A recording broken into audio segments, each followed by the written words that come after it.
একজন ছেলে ঝাড়ু দেওয়ার সময় সবসময় নিজের হাতে একটি ভারী লোহার চেন রাখতো। সে গত 5 বছর ধরে প্রতিদিন ঠিক এইভাবেই কাজ করে আসছিল।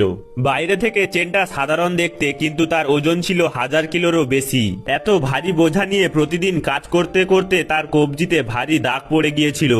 একদিন সে আগের মতোই উঠানে ঝাড়ু দিচ্ছিল। ঠিক তখনই জাংহা রাজ্যের নাম্বার 1 মহিলা যোদ্ধা তার সামনে এসে দাঁড়ালো। সে জানতো এই ছেলেটি অন্তত শক্তিশালী।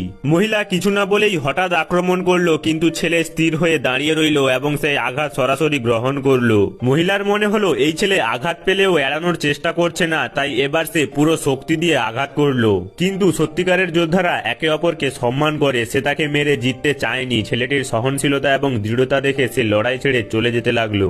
যাওয়ার আগে সে মার্শাল গটের টোকেন ফেলে রাখলো। বলল, যেদিন তোমার মন বদলাবে আমার কাছে চলে আসবে। আসলে এই ছেলেটি 5 বছর আগে মার্শাল দুনিয়ার নাম্বার 1 যোদ্ধা হয়ে উঠেছিল, কিন্তু তার বিনিময়ে তার পুরো পরিবারকে হত্যা করা হয়। মৃত্যুর আগে তার বাবা তাকে প্রতিশোধ না নেওয়ার অনুরোধ করেছিলেন, তাই তিনি কখনো শত্রুর নাম বলেননি। সেই দিন থেকে ছেলে অপরাধবোধ এবং অনুশোচনায় ভেঙে পড়ে। ঠিক তখনই মার্শাল স্কুলের বড় মেয়ে তাকে খুঁজে পায় এবং বাঁচিয়ে নিয়ে আসে। এরপর থেকে সে নীরবে প্রতিদিন শুধু ঝাড়ুর কাজ করেছে।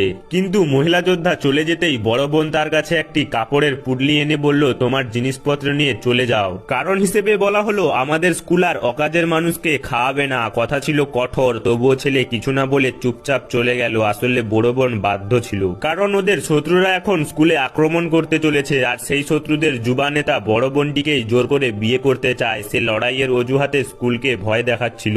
যুদ্ধ শুরুর আগে সময় বাঁচাতে একটি শক্তিমান পাথর আনা হয়। সেই পাথরে শুধু তাদের শক্তির র্যাঙ্ক দেখা যেত